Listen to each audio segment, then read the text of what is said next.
not too harried, a balanced smattering of talkers and window gazers. But now I was ready to go home. So when the app offered me one more ride, I nearly declined. But I noticed her destination was in the same direction as my place.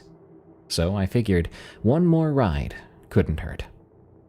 I envisioned a quick drop-off at one of the fancy condos I assumed she lived at, then heading home to close the night off with a much-deserved nightcap.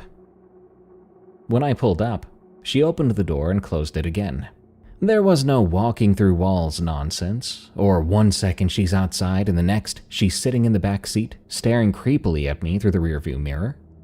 There were no overt red flags. At least, nothing I could clock at the time. Looking back, one could argue there were a few key moments, seasoned with a little spooky spice, but nothing that a dose of rationale couldn't clear up. For example, this had been a cool but dry spring night. The weather had not been calling for rain, and yet this girl was soggy. Not like fell into a pool kind of wet, more like she took a few sprints through the community sprinkler system. I didn't really think too much about it. We were all young once. We've gotten up to all manner of ridiculous mischief once or twice. Frankly, I was more concerned about my back seat than this girl's watery escapades. I could tell right away. She was gonna be a window gazer, which suited me just fine. I just wanted to get us both home as quickly as the laws allowed. She was profoundly quiet. I kept peeking into the rearview mirror to make sure she was still alive, which in hindsight was grossly unnecessary. I thought about making small talk or turning the radio on, but there was something sanctified about this silence. It was the sort of quiet that envelops a gravesite. For her part, she just kept looking out the window. Then I noticed she wasn't holding her cell phone. I haven't seen many teens without a Heston vice grip on their devices. Maybe the battery was dead, or it got waterlogged after her misadventures. Who knows? At the time, it was one of those passing observations that did not warrant much thought. But when you zoomed out the picture, things got a bit more perplexing. One thing I forgot to mention was her outfit. Aside from being damp, it was outdated. When I was pulling up, I was taken back a couple of decades by the faded jean combo she was rocking. A jean jacket over a garish t-shirt, sporting some long-forgotten 80s pop icon, tapered acid-washed jeans, leg warmers, and Reeboks. Her hair seemed to be coming down a bit after having been teased to within an inch of its life. She had most of it tied up with a neon green scrunchie. Everything had a plausible explanation.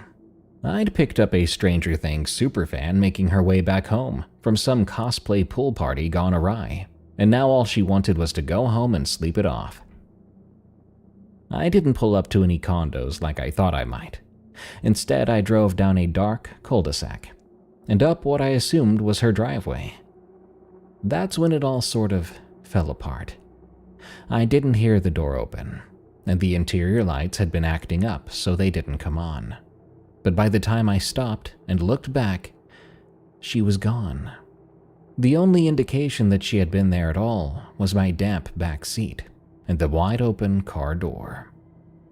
At first, I was annoyed.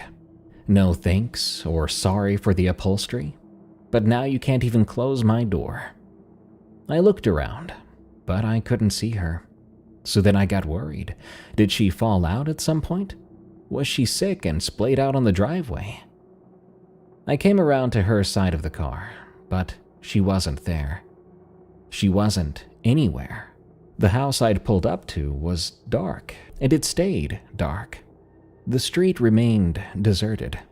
I mean, it's possible she ducked and rolled before I pulled into the driveway, but then what? She sprinted into someone's backyard and jumped the fence to avoid detection? The fare was prepaid, so it's not like she was skipping out on the bill. It was weird, uncanny. And before y'all ask, no, I didn't talk to anybody at the house. There was no grieving mother smiling sadly at me with a framed photo of the daughter she lost 20 years ago. There was just me, looking increasingly more and more suspicious, prowling around some random person's driveway. I shut the door and I made my way back behind the wheel. I was super tired by this point, and more than a little weirded out, so I didn't even check my Uber app. I just clocked out and went home. It wasn't until the next day, when I was going through my rides, I noticed hers was missing. Like it had never taken place, it had never been there. But I know it had been. I drove to 2 separate locations, I had a passenger, and the wet seats proved it. Of course, I inquired with Uber, but they came back with nothing. They had me signing out of the app right before I confirmed the last ride. I've never been quite able to get my head around this. I have no idea who that girl was. I had no reason to remember her name. Sure, I confirmed it at the time. It was something like Cassie or Chloe, but nothing to build an internet sleuthing ring around. I was just going to file this one under stories for the bar when I heard that Skinwalker episode, and my worldview imploded a little. Somewhere out there, I think there's a ghost in the machine, just trying to make her way home. The Mad Ill Lot. From Anonymous. People have this romantic idea about the starving artist, the tortured genius in his garret, suffering beautifully for his craft. Nobody tells you the garret is actually a 2003 Honda Civic with a cracked windshield and a passenger seat full of everything you own. I ended up in Oklahoma by accident, more or less. I'd been heading to Austin. I had a friend there who said I could crash on his couch while I figured things out, but the Civic had other plans. The transmission started to slip somewhere around Ardmore, and by the time I limped into this nothing town called Madill, the mechanic told me I'd be lucky to get another 50 miles before it gave out completely. I could still drive it around town if I babied it, but the highway to Austin might as well have been the moon. $2,200 to fix, I was told. I had about $400 to my name, so that was that.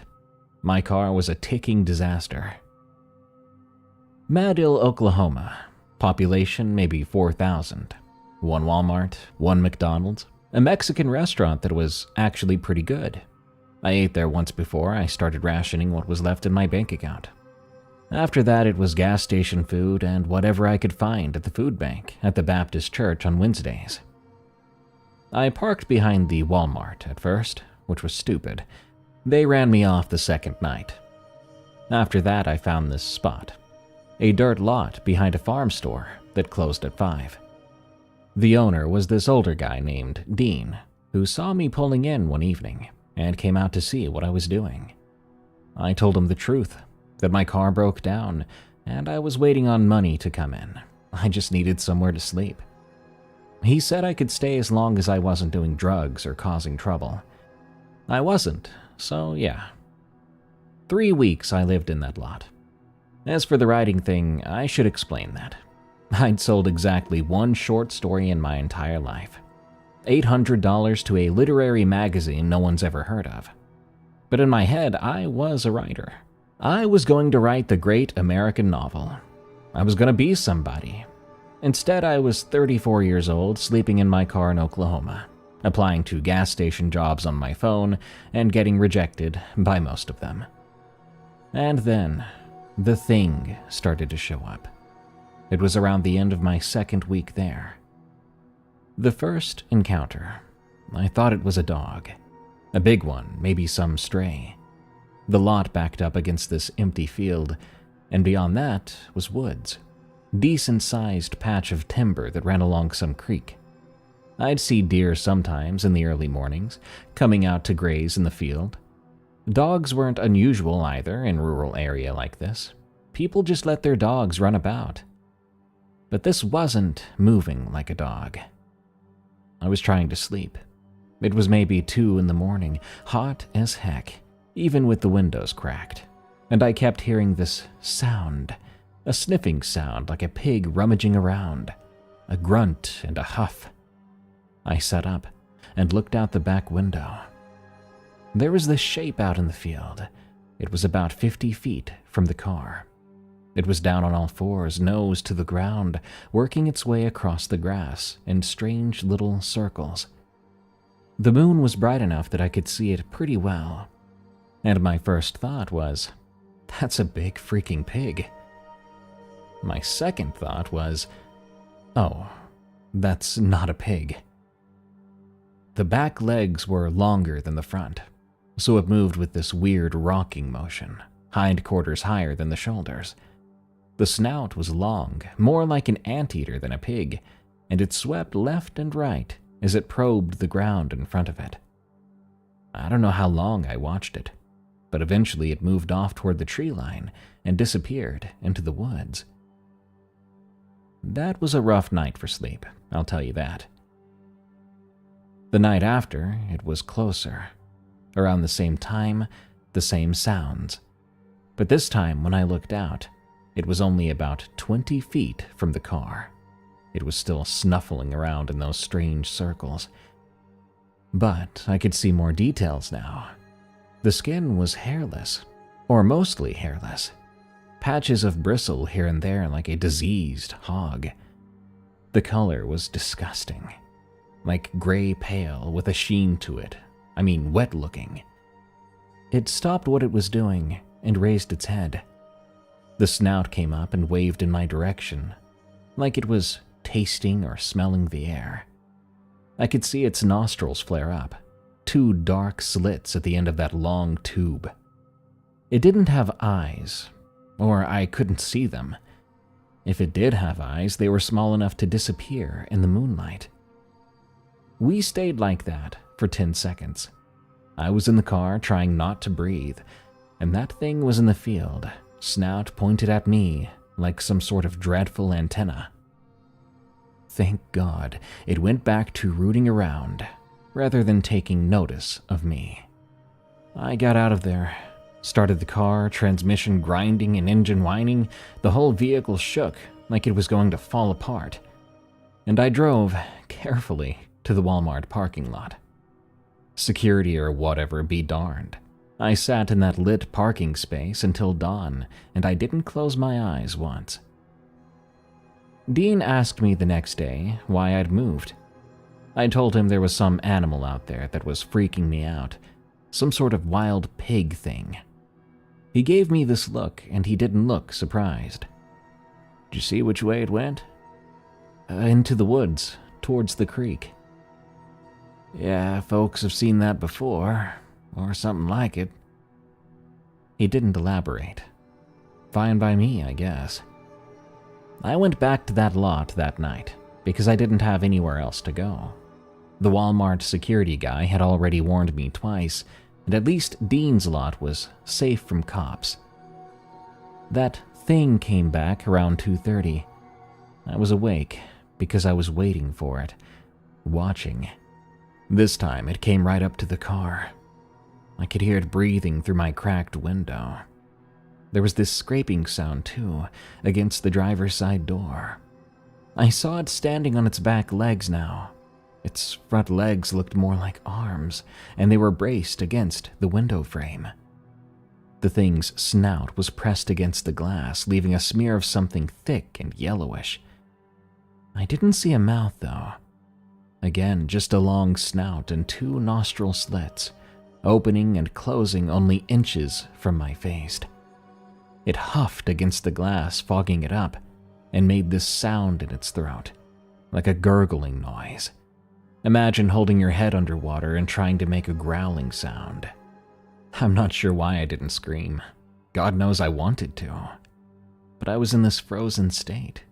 Reminded me of those nightmares I've had, where you can't scream or move even though you so desperately want to.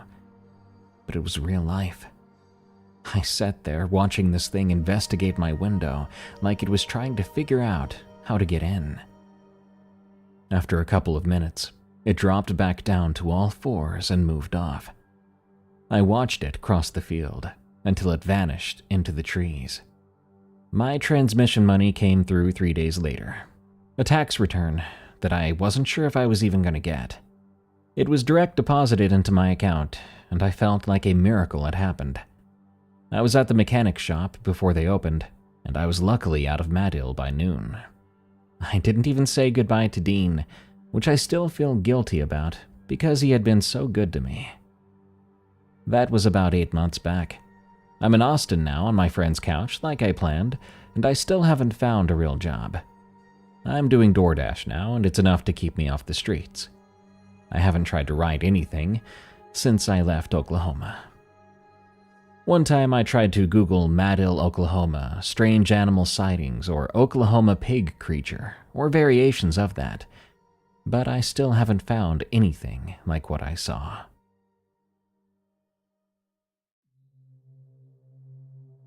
Halloween Visitors. From Anonymous. We don't get trick-or-treaters because our house is 3 miles off the main road, down a gravel drive that doesn't even show up on most GPS apps. Our nearest neighbor, the Perezes, they're a solid mile through the woods. Their kids are grown anyway, both moved off years ago. So, when I heard knocks on Halloween night, my first thought wasn't, oh, trick-or-treaters. My first thought was something is wrong. My mom has been bedridden going on 2 years.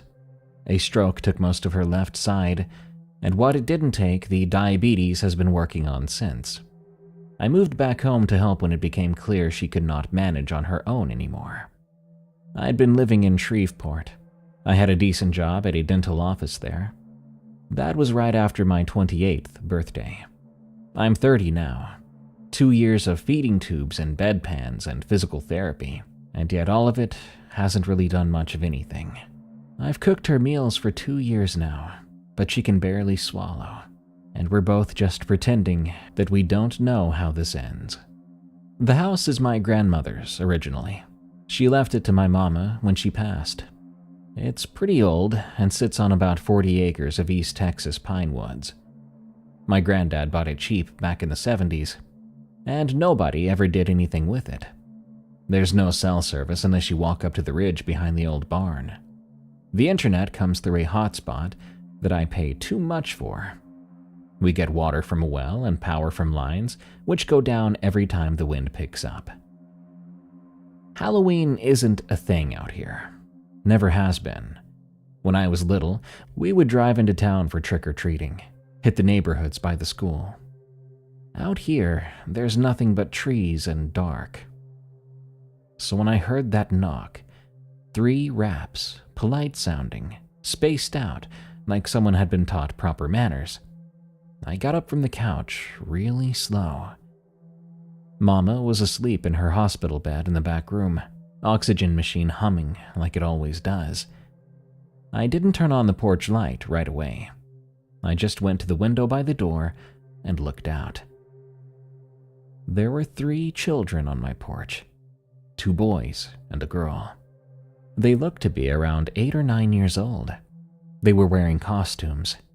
One of the boys had a vampire cape, the other was dressed like a cowboy, and the girl was a witch with a pointy hat. They had plastic pumpkin buckets for candy. I just stood there, trying to figure out how they even got here.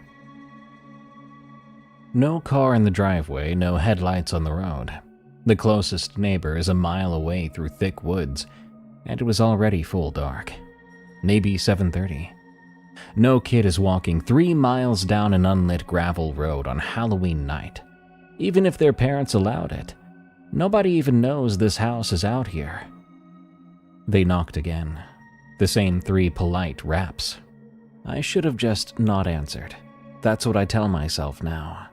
I should have turned off the lights and gone back to checking on Mama, and let them knock until they gave up. But they were kids, or they looked like kids. And it was a cold night, getting down near 40 degrees. I couldn't just leave children standing on my porch in the cold. I turned on the porch light, and I opened the door. "Trick or treat," they said, all 3 of them at the same time. Not like kids do it, all jumbled up and out of sync. They said it together, almost rehearsed sounding, even in the same tone. The vampire boy was closest to me. He smiled, and the smile was normal, but his face didn't move the way faces move when people smile. The mouth went up at the corners, the teeth showed, but nothing else lifted. His eyes stayed exactly the same, like watching someone do a smile that they'd only seen in pictures. I looked past them, scanning the driveway, the tree line. Where are your parents? They're waiting, the girl said. She pointed back toward the road. But there was nothing out there, just darkened trees. I don't have any candy for you, I said, which was true. Why would I buy Halloween candy? I'm sorry, we don't really get visitors out here. I wasn't expecting anyone. That's okay, said the cowboy. His voice was like the others, with the same cadence. Can we come inside and wait? It's so cold. Wait for what? For our parents. The porch light was right above them, and I could see them clearly now, and I was starting to notice things. Their costumes didn't look cheap or homemade, but very, very old. The vampire cape had stiff, shiny fabric, which I don't think they made anymore. The cowboy's hat was shaped like something from a western that I'd watched with my granddad. The witch outfit had a collar I remembered from a costume catalog we used to get when I was little, back in the 90s. And their faces, the more I looked, the less they looked like anything. I know that doesn't make much sense. It's like when you stare at a word too long and it stops being a word. Their features were all there, I could see that. Their eyes and noses and mouths, everything in the right place. But there was no life behind any of it. It was like I was looking at and talking to cardboard cutouts. I'm sorry, I can't let you inside. My mama's sick. She's sleeping. We'll be quiet, the vampire said. We just need to come inside and wait. They still hadn't blinked, not one of them. I'd been standing there at least 2 minutes by then, and not one of them had blinked a single time. You need to go back to your parents. I began to close the door. I'm sorry, I can't help you. The girl tilted her head, much too far, like her neck had a hinge on it, and she held it there at that angle. We can hear her breathing, she said. The sick one. Her lungs sound wet. I slammed that freaking door, locked it, and deadbolted it too. I stood there with my back against it, and my heart going crazy. I listened. I didn't hear anything, no footsteps down the porch and no little voices. After maybe 30 seconds, I made myself look out the window again. But the porch was empty. No kids, no pumpkin buckets. I looked out at the driveway and the yard and the tree line too, to be sure. But there was no movement anywhere. I sat up in Mama's room until morning with every light in the house on. I was watching her breathe. Her lungs did sound wet though. They sounded wet for months. The hospice nurse had said we needed to talk about options soon. But I'd been putting off that conversation. Around 3 in the morning, I got up to use the bathroom. The window in that room faces the backyard, towards the tree line, and I don't know why, but I looked out. 3 shapes at the edge of the woods, kid-sized, standing perfectly still in a row. They were facing the house. I didn't look out another window until the sun came up. By then, the yard was empty. Again, no footprints or marks on the porch, no proof that I'd had any visitors at all. I called the Perez's the next afternoon when I could get signal. I asked Maria if she'd seen any kids around, anyone new in the area. She laughed and said, Honey, there hasn't been a child on this road since our youngest graduated high school in 2013. I told her about the 3 kids on my porch, and she went quiet for a second, then said I must have been dreaming, that stress will do that to you. She told me taking care of your mama all alone out there must be hard. Whatever. Well, my mama passed 3 weeks later. Pneumonia finally took her. I was holding her hand when it happened. The house is mine now legally, 40 acres of that East Texas pine. I've been thinking about selling. A developer came by last spring asking about the land, and he left his card on the porch. I keep picking it up, telling myself to call. But every time I get close to doing it, I think about those 3 kids standing at the tree line, waiting. And I think about whoever buys this place, moving in, not knowing what happened here. So the card stays on the counter, and I stay in this house. Job Shadow Day. From The One They Call Lewis. My school does Career Shadow Day every year, and if you don't know what that is, you're supposed to follow someone around at their job for a morning. Most kids shadow their parents, but my mom works from home doing medical billing, and my dad drives trucks long haul. So neither of those were options for me. However, my best friend Cody said I could shadow his dad. He's a pastor at a Baptist church over on the west side of town. I figured that would be easy points. Just sit in an office, maybe help set up some chairs. Done by lunch. Cody warned me it would be boring. He was right about that part, at least. Pastor William picked me up from school around 8 and drove us over to the church. It was a big brick building, probably built in the 60s or 70s. It had a tall white steeple and those windows with the colored glass that aren't quite stained glass but want to be. The parking lot was almost empty except for 2 other cars. Wednesday mornings aren't exactly prime church time. Inside, the place was dim and cold. They keep the heat low during the week to save money. This was something that Pastor William explained. He introduced me to Mrs. Hannigan, the church secretary, and Miss Darlene, who runs the Sunday school program. Both of them were nice enough, but clearly had their own stuff to do. So after the introductions, Pastor William took me on a tour of the building. The main sanctuary was huge and completely dark, except for some light coming through those colored windows. All the pews were empty. The pulpit up front had a big wooden cross on the wall behind it. Our footsteps echoed off the ceiling. Pastor William was telling me about how many people they get on Sundays, and what his sermon prep process looks like. But I was mostly just looking around at how different a church feels when nobody's in it.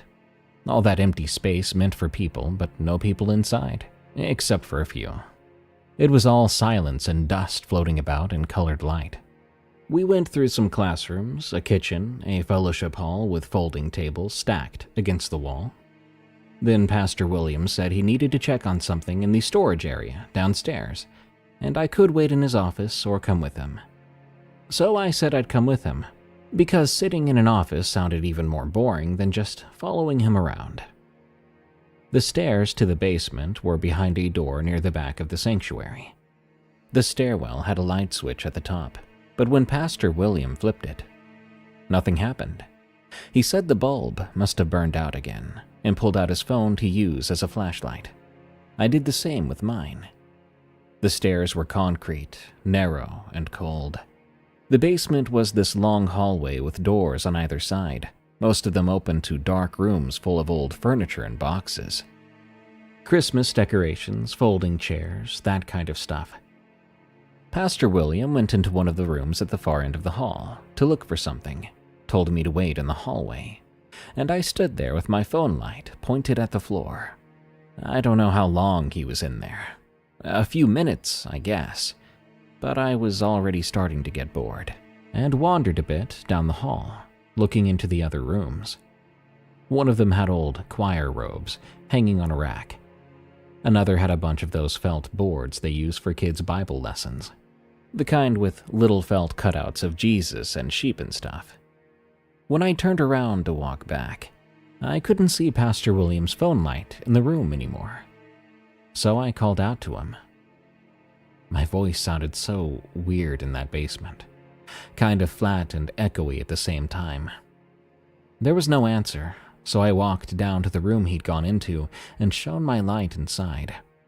But in there it was just boxes and an old piano covered with a sheet. He wasn't in there. I figured he must have gone back upstairs when I wasn't paying attention. Maybe he said something and I hadn't heard him. So I walked back down the hallway towards the stairs. That's when I saw him standing at the other end. He was at the very end of the basement hallway, where I hadn't yet walked. There was another door down there that I hadn't noticed yet, and he was standing in front of it, with his back to me. He wasn't using his phone light anymore. He was just standing there in the shadows. I called his name again. He didn't turn around. But he did raise one hand, gesturing for me to come towards him. Like a little wave, very slow. Come here. Something about it made me not want to move at all. The way he was standing, that could have been it. Very still, like he was waiting for something. And his arm, when he waved, it moved kinda strange. Smooth, like it was dangling upside down, not like a man with muscles and bones in his arm.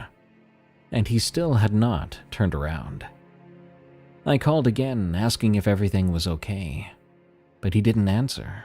He simply waved again. I took a couple steps back instead.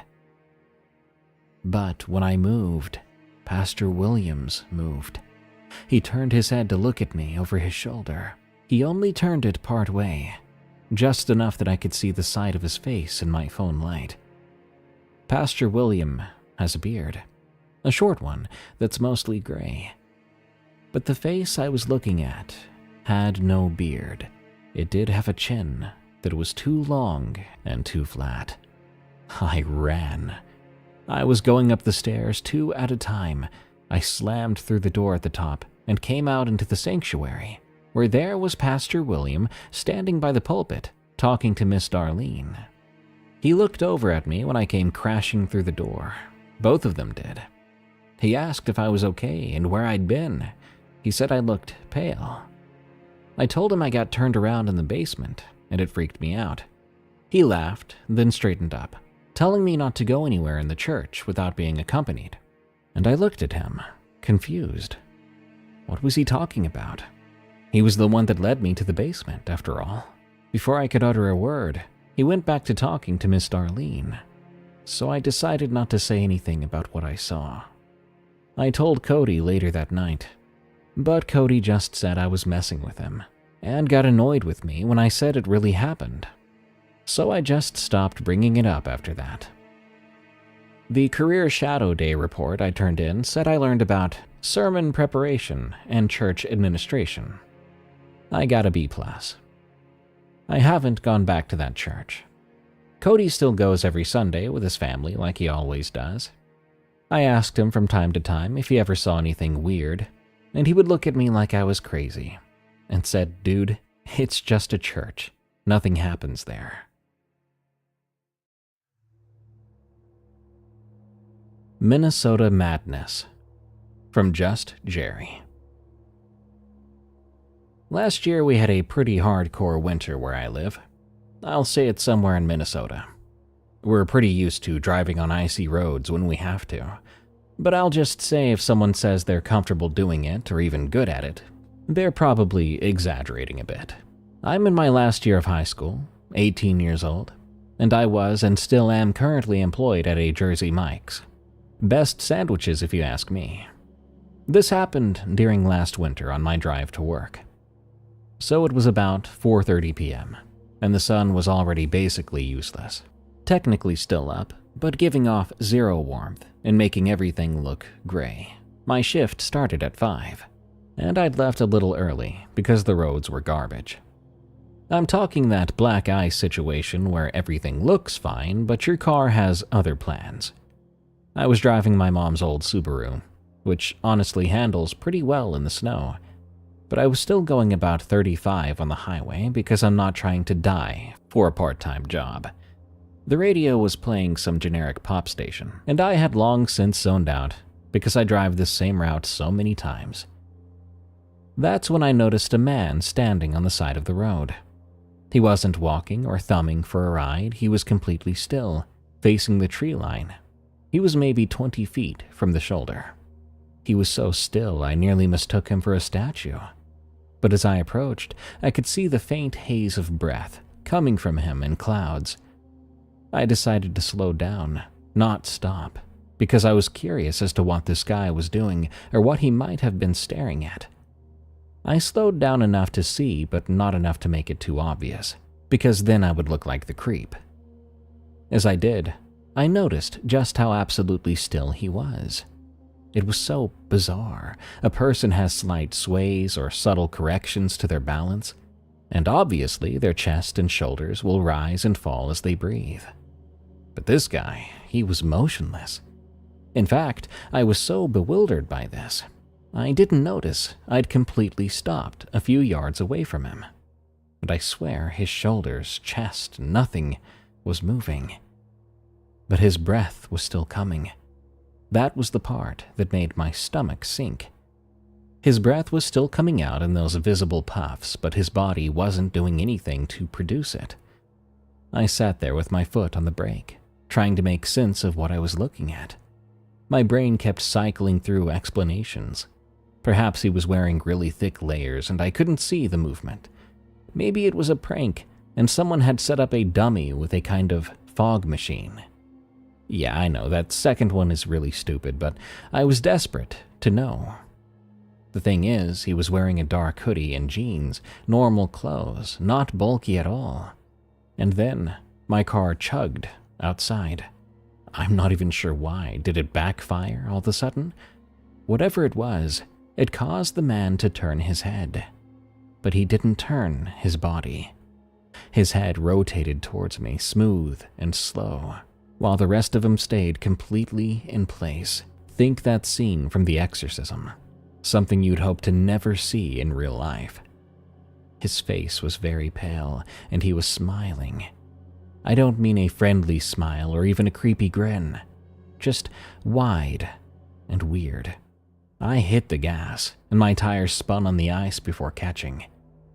I drove so quickly to work, I'm surprised I didn't slide off the road or ram into someone. Honestly, horrible of me, but I was freaked out, horrified. My mind was racing with excuses for what I just saw. The man just turned to look at me. Nothing wrong with that.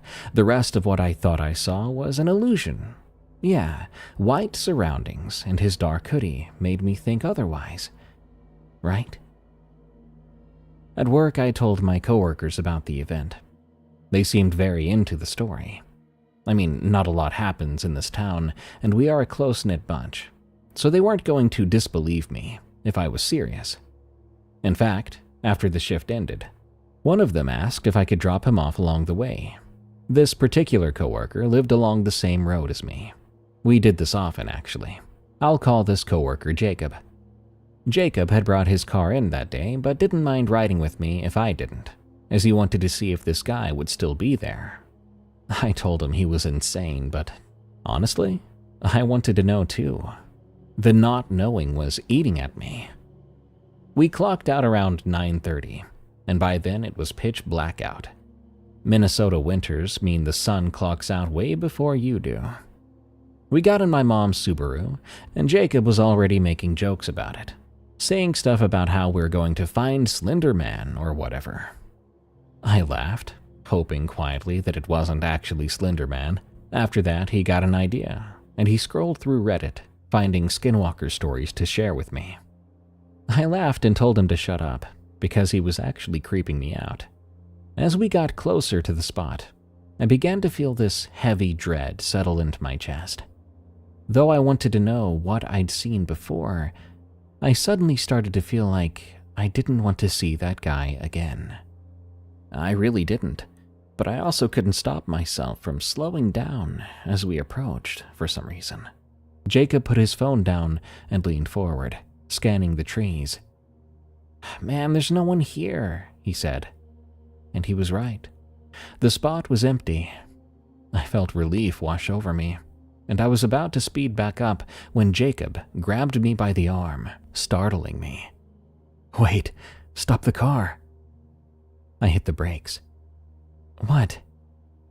He pointed toward the trees, about 40 feet into the woods, barely visible in my headlights. But someone was standing there, watching. Same guy, same hoodie, same posture. But now he was deeper in the woods, and somehow that made it worse. Jacob whispered, "Dude, is that him?" I couldn't answer. My throat had closed up. We both sat there staring, and the figure stared back. At least I think it did. It was hard to tell. But knowing what his head could do, maybe I was wrong about that.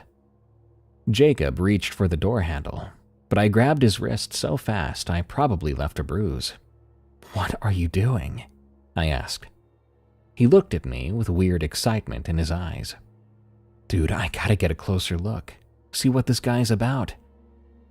I told him absolutely not, that was not the deal. He argued with me, but I began to pull away, so he didn't really have a choice. The next time we both glanced at the man, he was running straight at us. Jacob yelled, "Just go, go, go, go!" I floored it, my tires spinning on some ice for a few seconds, and I thought we weren't going to make it. But thankfully, the tires took, and we finally took off. About 5 minutes later, after we were done freaking out, we started laughing. I dropped Jacob off at his house, and he made me promise to text him when I got home, and I did. Later on, we talked about it for a few hours that night, trying to figure out what we saw. He was convinced it was some local weirdo messing with people. I wanted to believe that. I really did. The next morning, I woke up to a text from Jacob. It was a photo.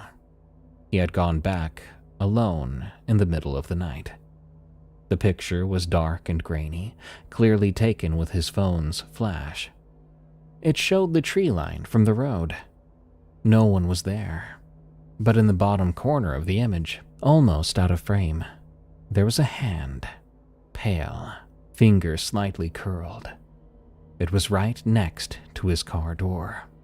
I called him immediately. He didn't pick up. I drove to his house and his car was in the driveway. His parents said he was still asleep. So I went up to his room, and there he was, just fine. He gave me a good scare. He was groggy and confused, but fine. But here's where it gets really creepy. I showed him the photo on my phone, telling him that he was a psycho going out there alone to see this man again. He looked at the photo on my phone, and he said that he had no memory of taking it. He checked his camera roll, and I looked too. It wasn't there. I had no idea what was going on, and I still don't.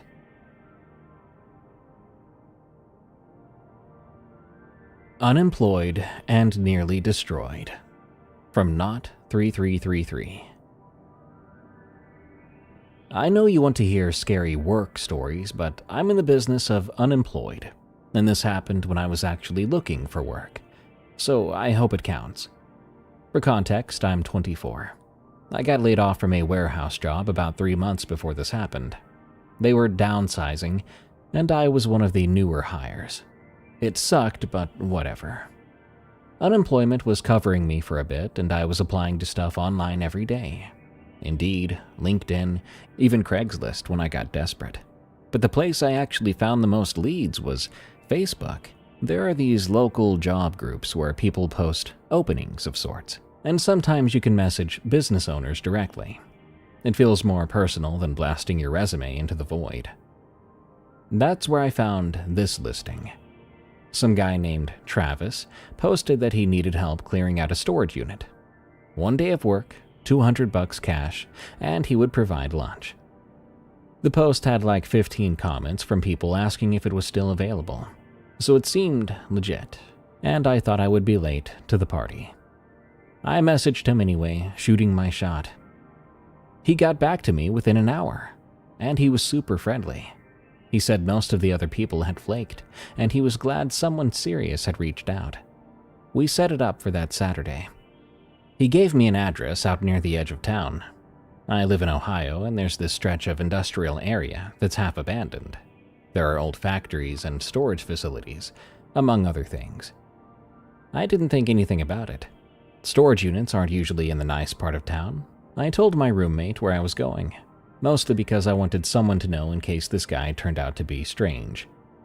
My roommate made a joke about me getting murdered. I laughed. He laughed. It was a laughing good time. I pulled up to the address around 10 a.m. It was one of those storage places with the orange garage doors all in a row. But it looked like it hadn't been operational in years. Half the doors were rusted shut, and there was graffiti on the office building, but no cars in the lot. I checked my phone to make sure it was the right place, and it seemed to be. I texted Travis that I was there, and he replied, saying he was running 5 minutes late, and to wait for him by Unit 14. I found Unit 14 near the back of the lot. The door was already rolled up about a foot, and I could see cardboard boxes stacked up inside.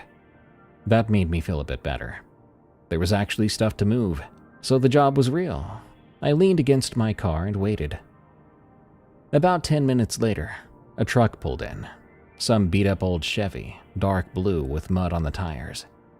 A guy got out, and I assumed it was Travis. He looked to be in his mid-30s with an average build, wearing a t-shirt and jeans. The most normal-looking guy you could imagine. He smiled and waved at me as he walked over. "You must be Danny," he said. I told him yeah, and we shook hands. I noticed his grip was very firm, almost painfully so, but I didn't read more into it at the time. He walked over to the unit and rolled the door up the rest of the way. Inside, there were boxes, an old couch, some furniture, and a bunch of garbage bags. He told me most of it was going to the dump, but a few things needed to go to his buddy's place across town. Easy enough. We started to load up boxes into his truck. About 20 minutes in, he said he needed to grab something from the back of the unit. He walked inside and disappeared behind a stack of boxes. I kept loading until I heard him say, "Hey, can you help me with this? It's stuck." I walked into the unit. It was darker than I thought it would be. The overhead light was out, and the only light was coming from the open door behind me. I couldn't see him. "Where are you?" I asked. There was no response.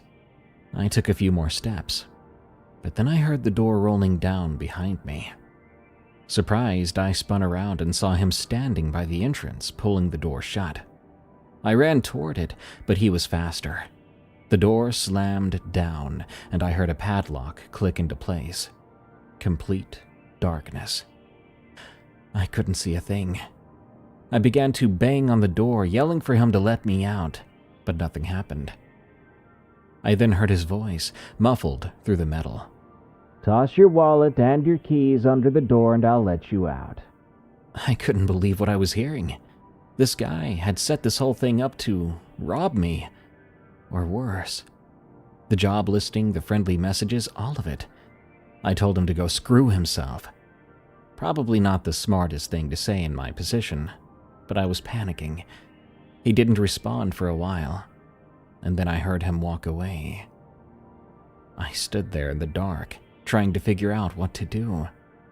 My phone. I still had my phone. I pulled it out, and the screen lit up the space around me. I had 1 bar of signal. I called 911 and whispered the situation as best I could. The operator said they were sending someone, but I had no idea how long that was going to take. Soon after, I heard the footsteps coming back. And I heard something else. A sloshing sound. Liquid. He began to pour something along the base of the door, and I could smell it almost immediately. Gasoline. I completely lost it. I started screaming, kicking the door, throwing my body against it, and I could hear him laughing on the other side. He said if I didn't slide my stuff under the door in the next 30 seconds, he was going to light everything up. I believed him. I got down on my knees and shoved my wallet and keys through the gap. I heard him pick them up. Then I heard his truck start. He left. He actually left. I stayed in that unit, trembling, until the cops showed up about 15 minutes later. They cut the lock and got me out. The gasoline was real. It was pulled along the front of the unit. If he had actually lit it, I wouldn't be here, and I would have died a very painful death. They luckily caught him 2 days later trying to sell my car. I wasn't his first victim, but I was the first who had called the cops in time. The others had been too embarrassed or scared to report it. Likely sketchier folk who were more desperate, or people who were on drugs, afraid to call the authorities. But one of them had told the police he had actually set a small fire before leaving, and that person got burned pretty bad. I don't look for job openings on Facebook anymore. I don't care how desperate things get. And every time I see one of those posts now, I screenshot it, and I send it to the local police tip line. Probably nothing ever comes of it, but it makes me feel like I'm doing something.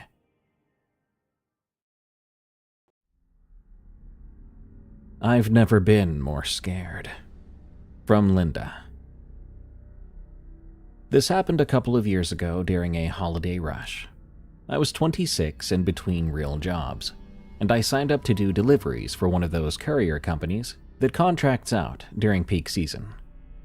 The pay was more than decent, and I figured it would hold me over until January, when I had a receptionist gig lined up. I wasn't thrilled about it, but bills don't care about your career plans. The company was desperate, and I mean really desperate.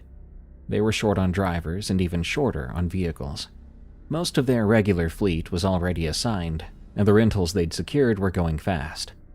By the time I got through orientation, the only thing left for me was a white minivan, a Chrysler Pacifica. Not exactly what you picture when you think of a delivery vehicle, but it had cargo space and it ran fine. The guy who handed me the keys apologized about 3 times, and I told him it was no big deal. A van is a van, and I had no idea that thing would end up saving my life. I should mention here that I live in rural Pennsylvania. There are parts of this state that feel like they have not been touched since the 1970s. My route took me through one of those areas. Long stretches of nothing and old farmhouses with long driveways, and patches of old woods all over the place that go on for miles. I can't say I loved it, but the deliveries out there paid a little extra per package. It was December 19th. I remember trying to calculate if I'd have enough saved up by Christmas to get my nephew a gaming console that he wanted. The sun sets early that time of year, and around 4:50 p.m., it was almost dark. I had 3 more stops on my list, all of them on this one road that cut through a wooded area. There wouldn't be houses for a good 5 miles. There were trees on the left, telephone poles on the right, and cracked asphalt in between. It felt like my headlights were the only lights left in the world out there. I was going maybe 40 miles per hour when I heard the pop. It was so loud and sudden, I jumped, and the van immediately started pulling hard to the right. I knew what it was before I even stopped, a flat tire. I pulled over onto the shoulder, which was mostly gravel and dead grass, and I put it in park. I sat there for a second, annoyed, before getting out to look. It was on the front passenger side, and it was completely shredded. I must have hit something on the road, but I hadn't seen a thing. I walked back a ways to see if I could find what it was, but there was nothing there. No glass or debris or anything. The tire had blown out for apparently no reason, or I just missed it. I'm not helpless though. I know how to change a tire. My dad made sure of that before I got my license. I found the spare and the jack in the back, underneath all the packages, and I started setting up. The air was very cold, around the low 20s I think, and my breath was visible in front of me. It was quiet out here, quiet enough that I was aware of my own heartbeat. No cars had passed by since I'd pulled over. I hadn't seen another vehicle in about 15 minutes. I had the van jacked up and was loosening the lug nuts when I heard a voice. It was coming from the tree line. At first, I thought I was imagining things. It was faint, and I couldn't make out words. I stopped what I was doing and just listened. But I didn't hear anything else just then, so I went back to work on the tire. Then I heard movement, branches cracking. It wasn't deep in the woods either. It was close, maybe a couple dozen feet away. I looked up again, and this time I saw something. A shape standing between two trees. Something very gray, too pale to be a person in normal clothes. And it wasn't standing on the ground. It was higher up, about 4 feet off the forest floor. There was nothing beneath it, not a stump or rock or fallen log. Whatever it was floating there, motionless, facing me. I froze. I couldn't bring myself to move or breathe. The shape didn't move either. We were both still. But then I heard the voice again. This time I understood the words. "Have you seen my daughter?" I don't know how I got my body to move, but I did. I turned back to the tire and started working faster than I've ever worked in my life. My hands were shaking violently. I kept dropping the wrench. The metal was freezing against my fingers. I could hear the voice repeating the question, and each time it sounded closer. I didn't look up. I couldn't. "Have you seen my daughter?" The lug nuts were off. I pulled the flat tire free and grabbed the spare. It felt heavier than it should have. Everything felt harder. I could hear footsteps now, not in the woods anymore, on the road, on the asphalt behind me, slow steps, not coming from whatever was making the whispers, but something that was answering. Each one made a soft scraping sound against the pavement. "Have you seen my daughter?"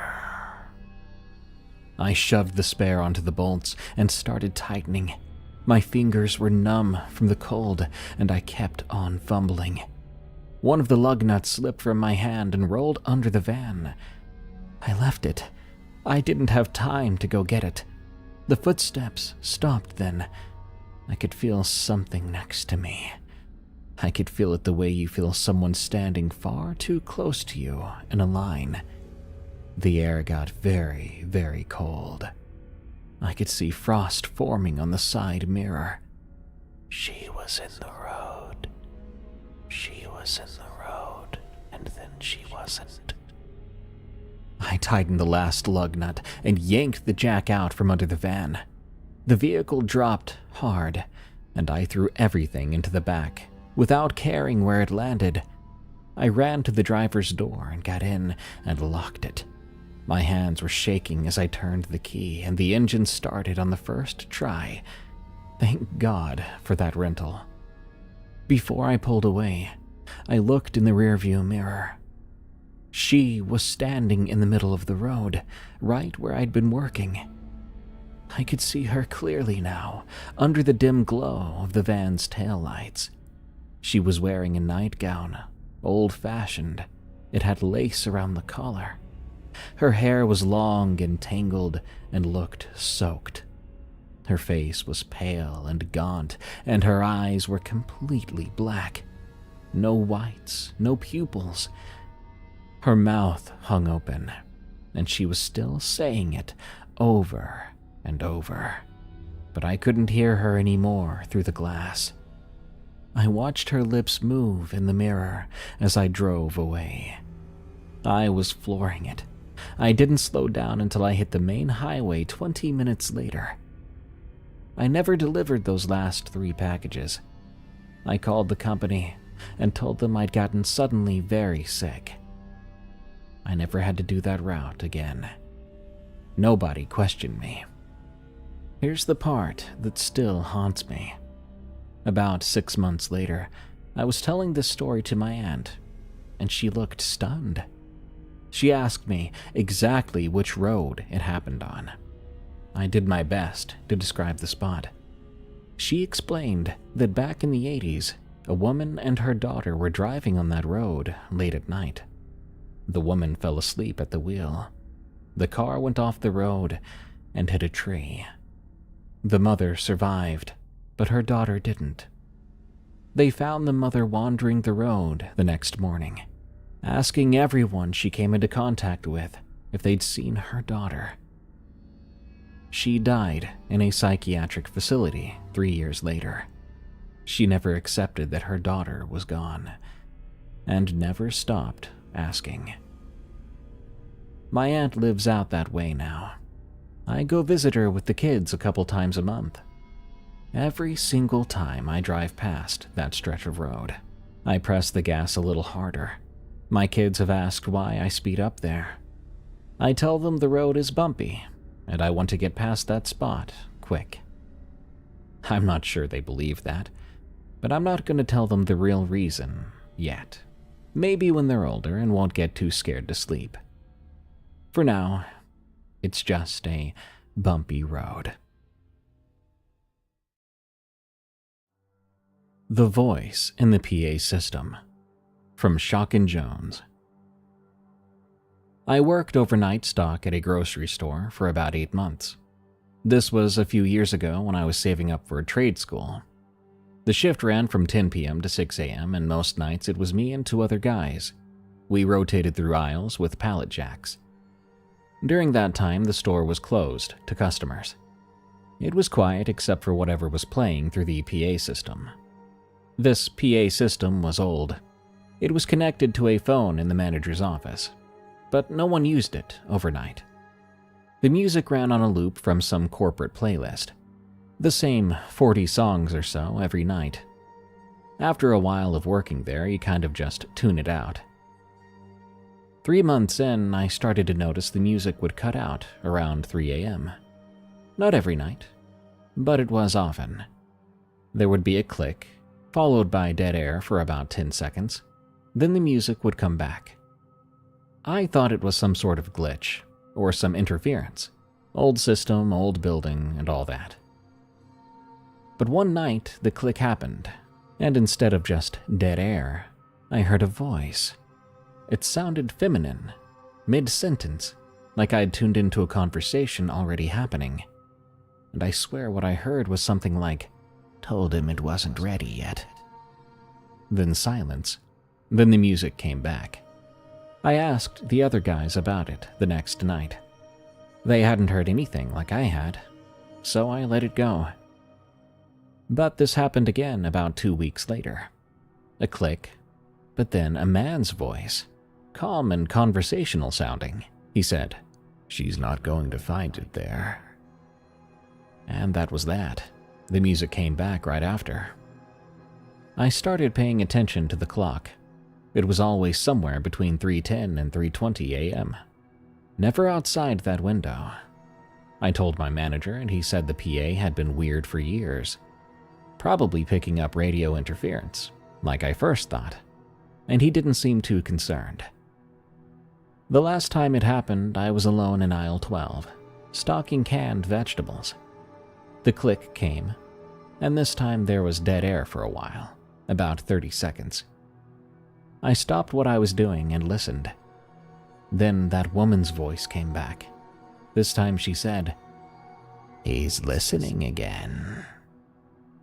I didn't move. Was she talking about...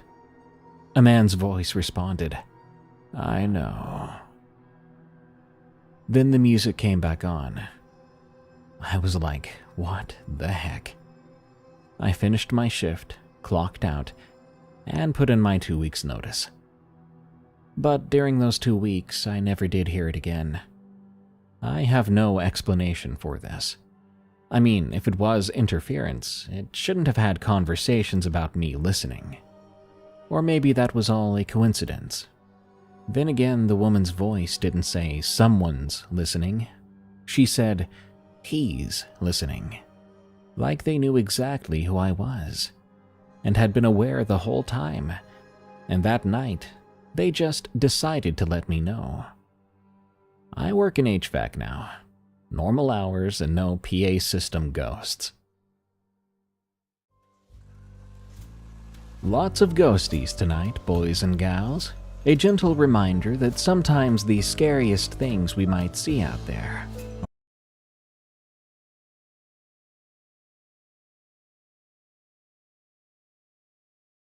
Yo dudes, Darkness here. My throat is still recovering from a real nasty virus, so enjoy these 2 episodes of Alone in the Woods featuring shapeshifters, mountain monsters, and more. Alright then, I'm gonna go snort some cough drops. Dark Lore 2 from Smoke Jumper. Well, I applaud your storytelling. My chiropractor friend said, the one who inspired my last story, had the chance to listen to what I wrote based on the events he shared with me over several visits. To say the least, he was impressed. So much so, in fact, that he put me in touch with another friend of his, a man who had quite the story to tell.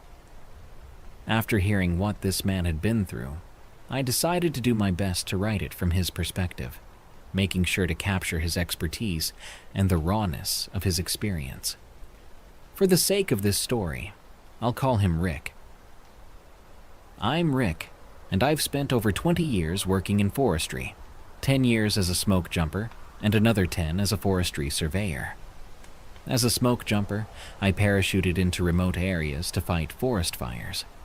We were the first responders, carrying everything we needed to contain fires until backup arrived. It was tough, exhausting work, but also incredibly rewarding. When I transitioned to being a forestry surveyor, the focus shifted to assessing forest health. My job involved studying tree growth, monitoring ecosystems, and helping forests recover after disasters. It was slower paced, but no less important. Both roles provided me with unforgettable experiences with wildlife. As a smoke jumper, I witnessed the chaos caused by fire, as animals like bears and mountain lions were forced to flee in panic. On the other hand, as a surveyor, my encounters were generally more peaceful. Deer would occasionally approach me, and hawks would circle overhead as I worked. However, not every encounter was tranquil. I once startled a rattlesnake on a burned trail, an experience that I will never forget. The aftermath of wildfires is what lingers in my mind the most. I once conducted a survey of a portion of wilderness after a devastating fire. The landscape was eerily haunting. Everything was covered in ash, and the trees stood as scorched skeletons. The silence was deafening. Before a fire, forests are filled with life-giving sounds. Afterward, there's nothing. It's as if the very essence of life has been drained from the land. I'll never forget finding a deer carcass, half buried in ash, a stark reminder of how devastating these fires are for all living things. By the time I reached my survey site, I felt like the fire's destruction was etched into my boots and lungs. Seeing a burned forest up close is something I'll never get used to. Even with all I've faced, nothing compares to the eerie silence of a blackened forest. Though, if I had to choose, I'd still take that over what happened to me once while fishing in Alaska. I was waist-deep in a stream, focused on casting for rainbow trout, when I heard a loud crack from the brush behind me. Slowly turning, I spotted a massive grizzly bear stepping out from the undergrowth. Its golden brown fur glistened in the sunlight, and its sheer size sent a chill down my spine. I froze while my heart pounded, running through every bear safety tip I'd ever learned. At first, the bear didn't care about me. It lumbered downstream, swiping at the trout in the water. I took the chance to quietly move upstream, trying not to draw its attention. But as the minutes passed, the bear was slowly moving closer. My grip tightened on my fishing rod, and every instinct screamed for me to run. But I knew better. When the bear got close enough that I could feel its presence in my chest, it stopped. It lifted its massive head and stared right at me. My options were non-existent. I couldn't run, couldn't fight. All I could do was lower my rod and back away, murmuring soft, calming words. The bear let out a dismissive huff and turned back to its hunt for fish, letting me go. Despite my years in the wild, that encounter was unlike anything I'd faced. But it wouldn't compare to what came next. In the spring of 2024, I was asked to survey the Gospel Hump and Frank Church wilderness areas in Idaho. The job sounded straightforward. Parachute into Gospel Hump, collect water and vegetation samples, and take tree ring data to assess forest health. Once done, I'd head to Frank Church to do the same before hiking out. The mission was urgent. Because of the pandemic, these ecosystems hadn't been monitored in years. Any changes to water quality, plant life, or signs of pests might have gone unnoticed. The stakes felt high. It was critical to see how these wildernesses were holding up. Once the permit process began, I planned meticulously for the vast and unforgiving wilderness areas. Detailed maps guided my route, and I identified potential hazards like landslides from rapid snowmelt. Contingency routes ensured safety. I also marked water sources, areas where fire were permitted, and emergency exits. The Gospel Hump Wilderness covers over 200,000 acres of rugged land, with steep ridges and deep canyons. Elevations range from just under 2,000 feet to over 8,000 feet, and the wildlife is as diverse as it is unpredictable. Black bears, cougars, elk, mountain goats, and even smaller creatures like foxes and marmots.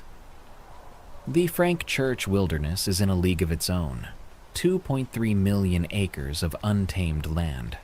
It's one of the most remote areas in the lower 48 states, with jagged peaks, rushing rivers, and dense forests. This vast wilderness is home to grizzly bears, wolves, moose, and even wolverines. The steep terrain and unpredictable weather make it more challenging than any place I'd worked before. Both wildernesses combined are roughly 4,000 square miles. Packing for a trip like this isn't just about convenience, it's about survival. These federally protected wilderness areas have strict rules. Motorized vehicles and tools like chainsaws are banned, so everything has to be done by hand. Open fires are prohibited in some places to prevent wildfires, which means cooking and staying warm can be tricky. These rules preserve the wild while ensuring every gear item matters. Lightweight yet essential, my pack included a custom single-pole tent, 2 pounds, a mummy sleeping bag, football-sized, binoculars, a collapsible fishing pole with lightweight lures, small rations of food for each day. For starting fires, I carried a flint striker and a lighter. Redundancy is crucial in remote areas. I always carry a firearm and a 4-shot tranquilizer gun on trips like this. The tranquilizer is a humane way to handle wildlife encounters without harming the animal. I purchased a multi-shot one because another forestry surveyor I knew had been mauled by a bear when he missed. One dart is usually enough to sedate an average-sized black bear, around 300 pounds, within minutes, keeping it down for 20 to 30 minutes. Long enough for tagging or relocation. Now, whether it's a bear or a mountain lion, they're not malicious. They're just trying to survive, like me. The firearm, a .357, is a last resort, something I hope never to use. But in a place like Frank Church, being prepared for anything is non-negotiable. Clothing was crucial for this trip. I packed moisture-wicking base layers, durable hiking pants, and a waterproof shell. My GPS and satellite phone were essential. Cell phones don't work there, and the sat phone was my only reliable link. I also carried a digital camera, maps, and a compass as GPS backups. My first aid kit was stocked with basics and a tourniquet, as help would be far away. Utensils, a multi-tool, and enough food completed the pack, weighing about 35 pounds. Not light, but manageable. By mid-June, the permits were ready, a faster turnaround than usual, likely because of the urgency of the mission. My departure was set for just after the 4th of July. On the morning of the jump, I boarded a twin-engine turboprop, a de Havilland DHC-6 Twin Otter. It's a small, reliable plane built for exactly this kind of work, with the agility to navigate rugged terrain and take off from short airstrips. We launched from McCall, Idaho, and as the engines roared, I felt that familiar mix of excitement and nerves. At 12,000 feet, I peered out the window. Below, the Gospel Hump wilderness stretched like an emerald sea, jagged ridges and shimmering streams breaking the dense forest. It humbled me to realize how untouched this land was. The pilot gave the signal. I strapped on my parachute, a square rig model perfect for tight landings. My heart raced as I approached the open door, the wind roaring around me. Even after years of jumps, that moment before stepping out still brought a rush of adrenaline. I took a deep breath and leapt. The freefall was exhilarating. The wind whipped past me as the ground seemed to rise up. At 3,500 feet, I pulled the cord, and the parachute deployed with a satisfying whoosh.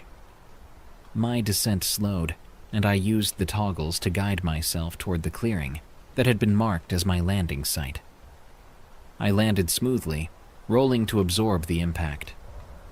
My first task was securing the parachute. I quickly gathered the fabric and stuffed it into its bag to keep it from tangling or blowing away. Once that was done, I took a moment to orient myself. I pulled out my GPS to check my location. My first target zone was only a few miles northeast. The terrain was as tough as I'd anticipated. Steep inclines, dense underbrush, and rocky paths that required careful navigation. If I hadn't parachuted in, it would have taken me at least 4 to 5 days to get to this remote spot. When I reached the site, I got to work. Kneeling by a cold stream, I filled sterile vials with water samples, sealing them to prevent contamination. I recorded the temperature, pH, and turbidity while noting any odd smells or discoloration. For the vegetation survey, I checked the health of nearby trees, looked for signs of disease, and took core samples to study their growth. It was slow, methodical work, but this was what I'd been trained for. Once finished, I looked at my map and reviewed my route to the next site, a solid 15 miles away. There was no way I'd make it by nightfall. The forest was dense, the kind of place where sunlight barely filters through the canopy, and every step felt like 3, thanks to the underbrush and the weight of my pack. Hiking until 7 p.m., I paused for a quick meal and continued for an hour before finding a spot to camp. Dense foliage insulated me and masked my scent. By 8:30 in my tent, fast asleep by 9 p.m., exhausted from the day. I woke to a chilling scream echoing through the forest around midnight.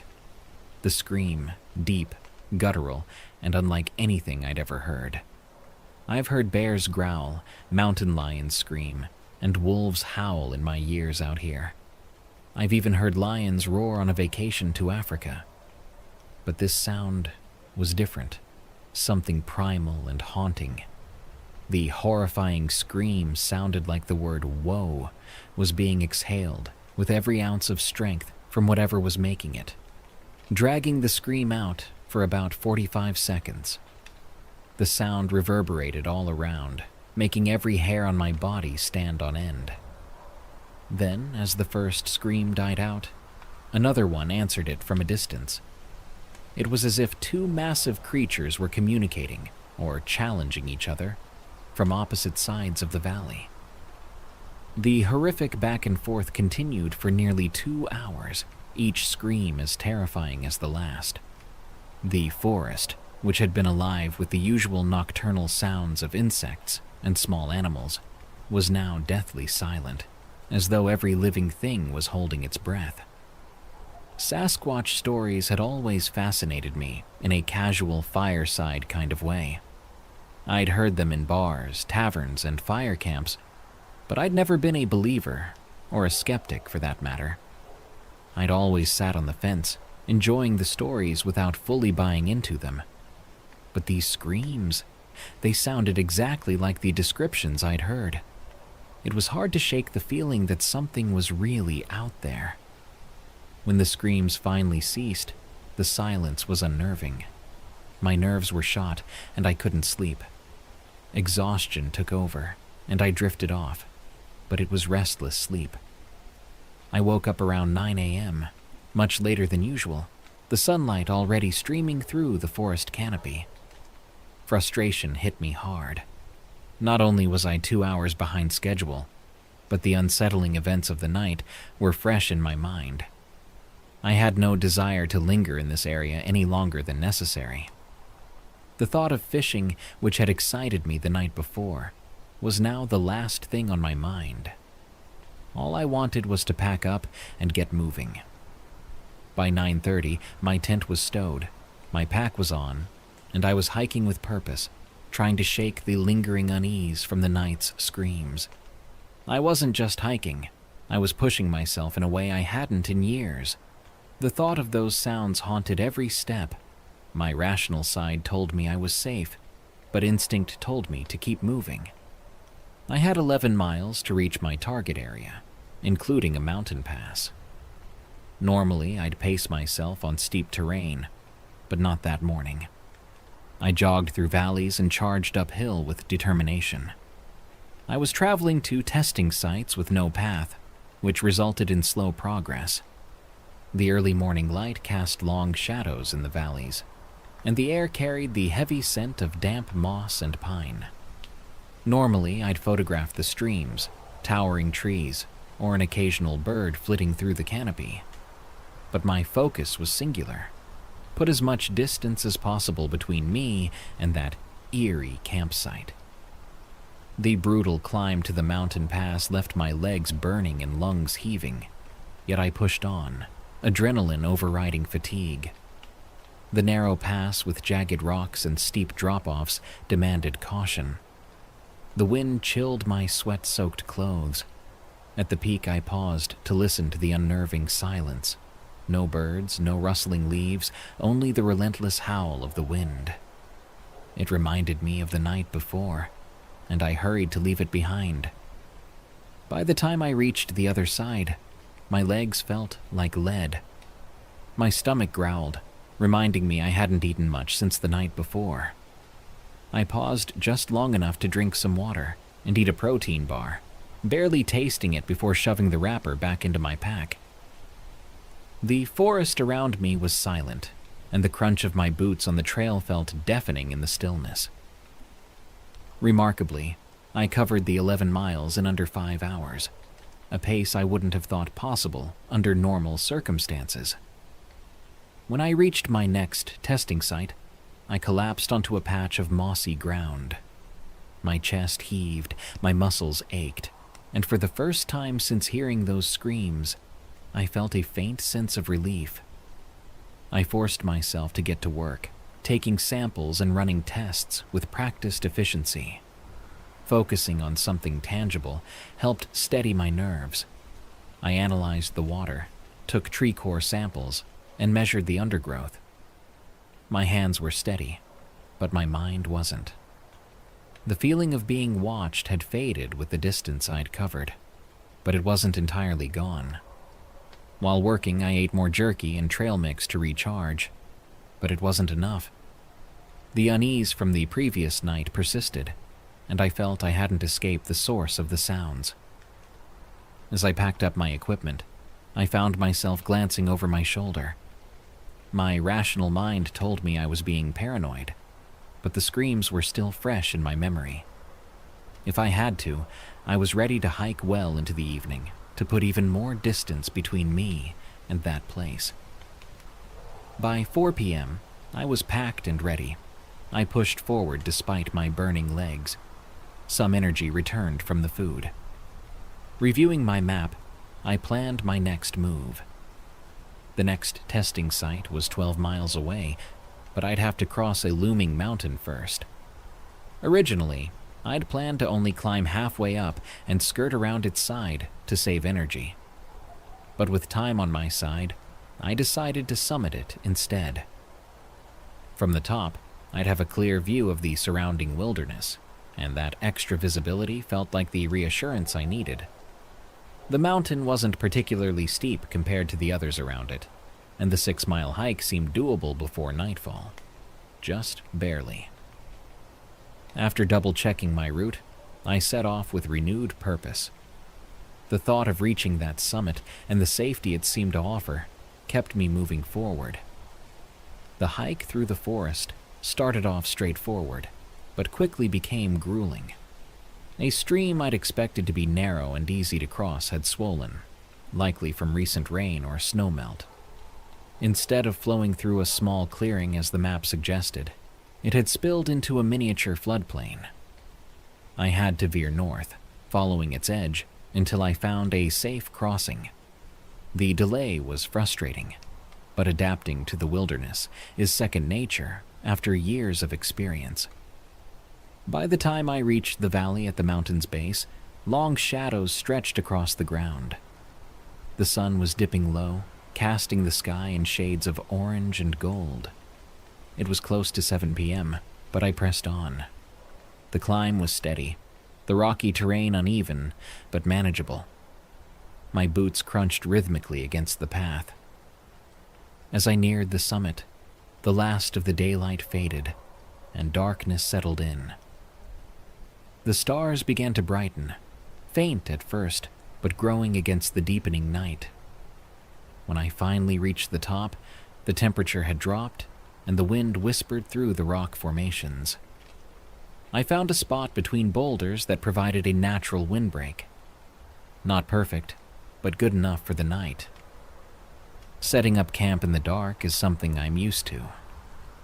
Crawling into my mummy bag felt like a welcome escape, though my stomach growled in protest. Normally, I avoid eating near my campsite to keep wildlife away, but at this elevation, I made an exception. A quick meal of trail mix and dried cheeses awaited me, calming my nerves and giving me a chance to reflect.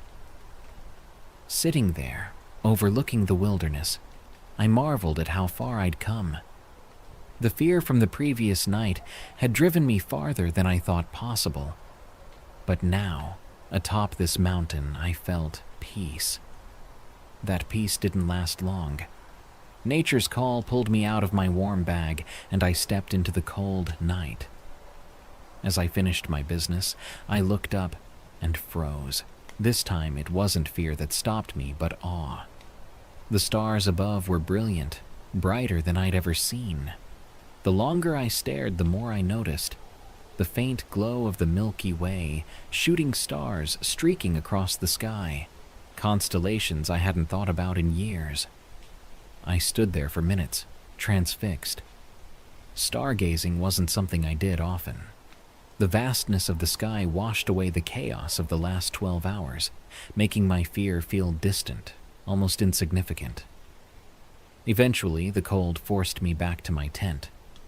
As I zipped into my sleeping bag and fell asleep.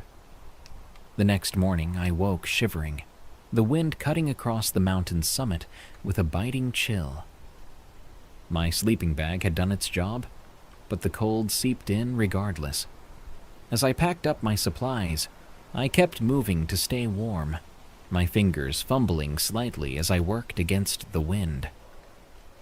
Regardless of it being summer, being up at that elevation, the wind is cold. The descent down the mountain was slow and steady. Each step required care as the terrain shifted underfoot, the rocks loose and slick from condensation. Hours later, I reached the bottom, or as mountaineers say, I had descended to the col. The forest below welcomed me with stillness, and I pulled out my map to confirm my bearings. Everything lined up. Northeast was my next destination, where another test site awaited me. But first, there was the creek I'd marked, my planned fishing spot. As I walked toward the creek, the thought of fresh trout had my stomach grumbling. Sure, I had rations, but nothing beats the taste of fish caught and cooked in the wild. I set down my pack and assembled my fishing pole, attaching a small lure. Fishing in remote areas like this, where the fish rarely encounter people, is almost a sure thing. After just a few casts, I reeled in a 12-inch trout, its silver scales shimmering in the sun. This creek was marked on my map for more than just its fish. I knew fires were permitted here. I quickly gathered dry wood and kindling and started a small flame. Using the pan I'd packed, I cooked the trout as its savory aroma filled the air. While it sizzled, I cast my line again and caught another of similar size, adding it to the pan. By the time I'd eaten, my body felt rejuvenated, the warmth of a proper meal working wonders on my spirit. After cleaning up and washing up in the creek, I packed everything carefully and set off along a deer trail that hugged the water's edge. The forest was serene, the gentle rustle of leaves and the bubbling creek my only company. Then I heard it, movement in the distance, heavy and fast. I froze. Grunting sounds followed, low and guttural. I knew right away it was a bear. Before I could decide my next move, the sound of crashing undergrowth grew louder, and I knew the bear was running towards me. My heart leapt as instinct kicked in, and I bolted off my planned path, staying close to the creek for guidance. I didn't even attempt to reach for my tranquilizer gun. My feet pounded against the ground as I ran, the adrenaline surging through me with every step. Suddenly, a loud splash erupted behind me. I didn't dare turn, thinking the bear had plunged into the creek.